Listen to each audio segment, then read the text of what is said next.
আর ভোটের কাজে civic police ব্যবহার করা হবে না এরকমের নির্দেশ নির্বাচন কমিশনের। ভোটের কাজে সিভিক পুলিশ, গ্রিন পুলিশকে ব্যবহার করা যাবে না।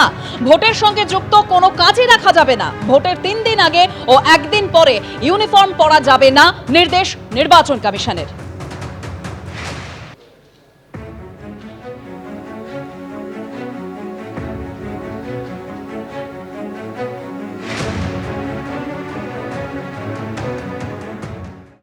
ভোটের মুখে হলদিয়ায় বিজেপি কর্মী রহস্য মৃত্যু। হলদি নদীর ধার থেকে তার দেহ উদ্ধার হয়েছে বলে জানা যাচ্ছে। আমি আরো বিস্তারিত এই নিয়ে জানবো, সরাসরি কথা বলবো। বিটন চক্রবর্তী আমাদের প্রতিনিধি রয়েছেন। বিটন, কি জানতে পারছো? এই বিজেপি কর্মীর মৃত্যু হলো কিভাবে?